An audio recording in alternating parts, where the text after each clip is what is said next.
the dialogue.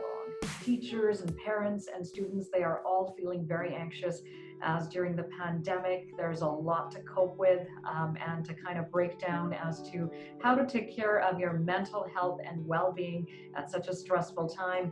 We've reached Dr. Bal Pawa. She's an integrative physician, a TEDx speaker, the co-founder of the West Coast Women's Clinic, and as well as the author of The Mind Body Cure. Hi, Dr. Pawa, how are you? I'm doing great. Despite all this COVID crisis and stress, I'm actually okay. Good to hear. So yes, it is going to be an unprecedented school year.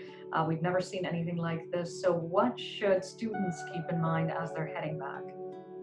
Well, as you know, Ish, the stress is at an all-time high, not just for students, but for teachers, for parents. There's so much unknown and uncertainty. And students worry and they're excited. They haven't seen their friends in months. So there's the excitement and then there's the fear factor and the anxiety. So I think students, depending on the age, really have to learn how to respond and not react to all of this. They have to learn to take a deliberate, measured approach to all the information that's out there so that they stay safe. Otherwise, if they don't stop and think about it, they're going to react. And when you react, you create stress in your body. And as you know, stress shows up as anxiety and insomnia. Kids can't sleep at night. Younger kids are having nightmares. Some kids are having tummy aches.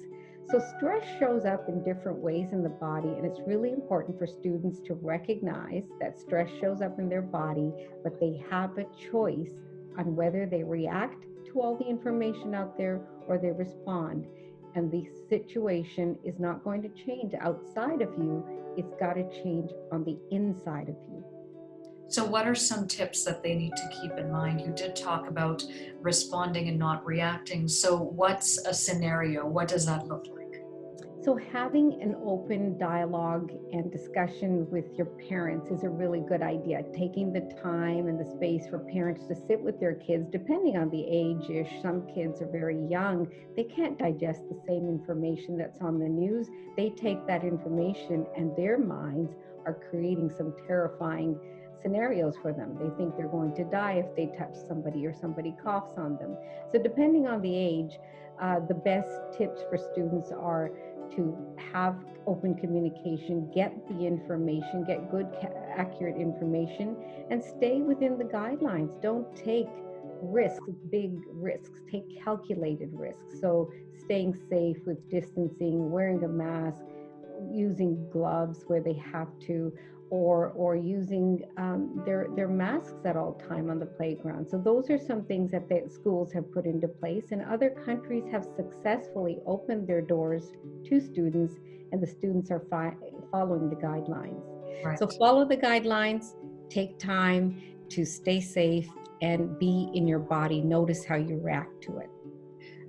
Really well said. So then for the adults, I guess some of the same things apply, but they are soaking in a lot more information. So how do the teachers and parents need to go about it? So parents and teachers alike are facing stress. Again, it's the uncertainty. Fear and uncertainty create stress hormones in our body. And then, of course, the stress shows up in many different ways. So how teachers are coping, I had a teacher today, actually, who came in and she's very nervous. She has 2 young kids and a grandmother who lives with them. And she's worried she's going to go to school. Her kids are going to go to school. So they have fear that they're going to bring it home to the grandparent. Children have a very robust immune system, so they don't get as sick, but we worry that kids are going to be the transmitters of disease. And so having, again, open dialogue, teaching them stress management skills like deep breathing, controlled breathing is a very powerful technique that even 4-year-olds can learn. Learning to talk about their fears and talk about how stress is affecting them. That's a very good tip. And for teachers, having some very clear guidelines, but having time and space to have discussions in the classroom so kids can actually open up and say, well, that's what they're really worried about. And of course, I've been talking to teachers, talking to parents. Everybody's got their own stress, but ultimately, how you respond by making sure your nervous system doesn't get revved up. That's where you have some control. So making sure you have control over that. And I would say that your book, Mind Body Care, addresses a lot of what you're talking about in depth. So, what's the take home message with your particular book? Well, this book was written because stress is so pervasive, it's not going away. And I found that in my 30 years, 75% of the symptoms I'm seeing in the doctor's office are attributed to chronic stress. So, this is a self help book for people to realize that you are in charge ultimately of the way you react. Your mind determines how you're going to react to a situation. So, it's up to you to take charge of your health and learn about your nervous system and learn how to regulate it.